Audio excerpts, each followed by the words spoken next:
এসো। কি রে মা, তুই এখানে কি লিখাইছস? স্যার, আপনি ওরে কই পাইলেন? মা, হাই, আপনার কি মাথা খারাপ হয়ে গেছে? আপনি মা কাকে বলছেন? কোন অ্যাঙ্গেল থেকে মনে হয় যে আমি আপনার মেয়ে? তুই বাড়ির দিকে চল, তুই এনে যাস না, ভিতরে যাস না, তোর জীবনটা নষ্ট হয়ে দিব মা। আপনি আবার আমাকে মামা বলছেন? আপনার না মাথায় সমস্যা আছে। সৈকত, এইটা না তোমাদের বাড়ির কাজের বুয়া? তাহলে কাজের বুয়ার এত বড় সাহস কিভাবে হয় বাড়ির গেস্টের সাথে এভাবে কথা বলার? বুয়া, আই থিংক তোমার কোথাও ভুল হচ্ছে। তোমার গার্লফ্রেন্ড, ওর সাথে আমার রিলেশন চলছে। ও তোমার মেয়ে হয় কি করে? ও তো খুব রিচেস্ট পার্সনের মেয়ে। আর আমি খুব শীঘ্রই ওর সাথে বিবাহ বন্ধনে আবদ্ধ হব, বুঝতে পেরেছো?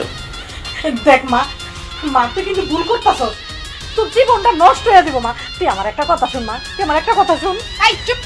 বুড়ি মহিলা, আপনার কথা আমি কি শুনবো? হ্যাঁ, আমি যে আপনাকে তখন থেকে বলছি যে আমি আপনার মেয়ে না। আমি অনেক বড় ফ্যামিলির একজন মেয়ে, আর আমার মাই তো নেই। আমার বাবা আছে দুনিয়াতে, আমার বাবা একজন শিল্পপতি, আর আমি তার একমাত্র মেয়ে। শুনুন, আমার মনে হয় কি আপনার না মাথায় সমস্যা আছে, ডক্টরের কাছে যান, ট্রিটমেন্ট করান। আর আরেকটা কথা, এই দুনিয়াতে না একই চেহারার 7টা মানুষ আছে। এখন আমার মনে হচ্ছে কি আমার মতো চেহারার আপনারও মেয়ে আছে, তাই আপনি আমাকে মেয়ে মনে করছেন। তুই আমার কথাটা শুন মা, তুই ভিতরে যাস না, তোর জীবনটা নষ্ট হয়ে যাইব, তোর জীবনটা নষ্ট হয়ে দেবো মা। আমার কথাটা শুন মা, শুন মা, আমার একটা কথা শুন মা, তুই ভিতরে যাস না, তোর জীবনটা নষ্ট হয়ে যাইব মা। ছোট লোকের বাচ্চা, তোর এত বড় সাহস একটা কাজের বুয়া হয়ে আমাকে টাচ করলি? এই, এত সাহস তোর কি করে হয়? সৈকত, আমি একটা জিনিস বুঝি না, তোমাদের বাড়ির কাজের বুয়া এত সাহস কিভাবে হয়? আর তুমি আমাকে এইভাবে ডেকে এনে একটা কাজের বুয়ার মাথায় অপমান করবে, এটা আমি কখনোই কল্পনা করতে পারি না। যাই হোক, আমি আর সময় নষ্ট করতে চাচ্ছি না, আমি ভিতরে ওয়েট করছি, তুমি আসো। যাও, তুমি যাও, ফ্রেশ হও, আমি আসছি। ঠিক যাও। আছে।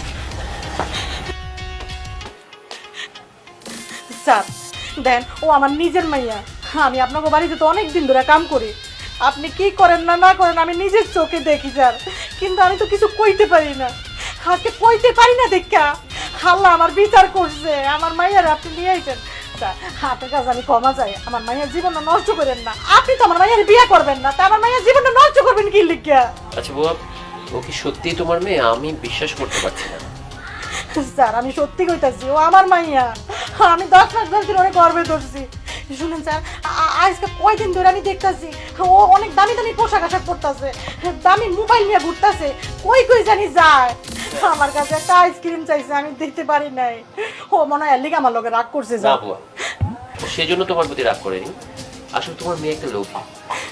ওর সাথে আমার 6 মাসের পরিচয়। 6 মাস ওকে আমি ফোন দিয়েছি, নানান ড্রেস দিয়েছি, ভালো ভালো রেস্টুরেন্টে খাইয়েছি, এবং তুমি তো জানো মেয়েদের সাথে আমার সম্পর্কগুলো কেমন হয়। আমরা ধনী মানুষ, আমাদের অভিলাষের অনুষঙ্গ হচ্ছে এই মেয়েরা। অবশ্য আমি কখনো ওই ধরনের গরিব মেয়ের সাথে কখনো ইন্টিমেট হইনি, বাট তোমার মেয়েকে আমি বুঝতে পারিনি। তোমার মেয়ে আমার উপর দিয়ে গিয়েছে, সে নিজেকে এমনভাবে প্রেজেন্ট করেছে, আমি মনে করেছি সে অনেক ধনী। স্যার, আপনি আমার মায়ের ক্ষমা করে দেন। বুয়া, দাঁড়াও দাঁড়াও, আমি দেখছি। যারা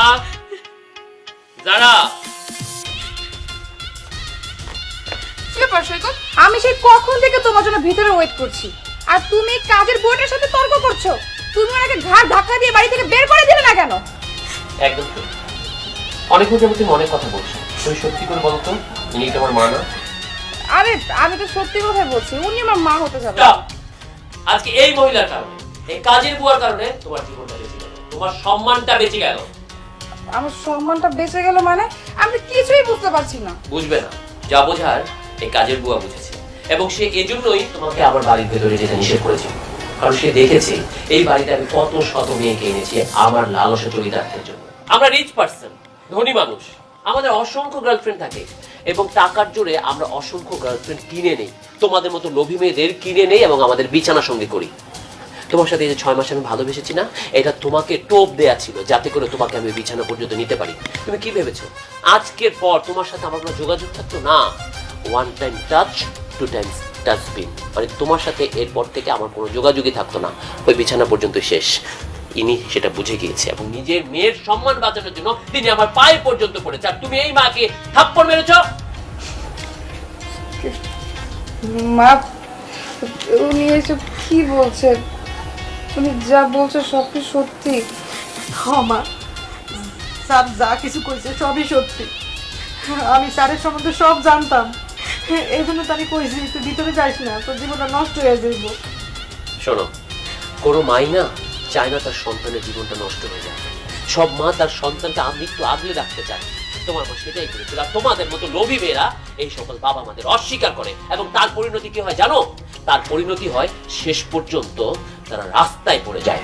তোমাদের কি হয়েছে? টাকা পয়সা নিয়ে কি হয়েছে? সম্মানটাকে বড় ভাবনি? ভাবতে পারোনি সম্মানটাকে বড়? আমিও নিজের পরিশ্রম করে এই পর্যায়ে এসে এত টাকা আয় করেছি। তুমি চাইলেও পারতে, কারণ তুমিও শিক্ষিত মেয়ে, তোমার মা তোমাকে শিক্ষিত করেছে। তা না করে শর্টকাটে তুমি বড়লোক হতে চেয়েছো। তোমার মতো মেয়েদের আমার আর কোনো প্রয়োজন নেই। বুয়া, তুমি তোমার মেয়েকে নিয়ে যাও। আর তুমি পারলে তোমার মায়ের পা ধরে ক্ষমা চেয়ে নিও, তাতেও কম হবে। মা মা আমি অনেক বড় ভুল করে ফেলছি মা। আমি তোমার গায়ে হাত দিয়েছি, কত অপমান করছি, যা তা বলছি। মা তুমি কিছু মনে করো না। না মা, আমি তোমারে ক্ষমা করে দিচ্ছি। বাড়িতে চলো মা।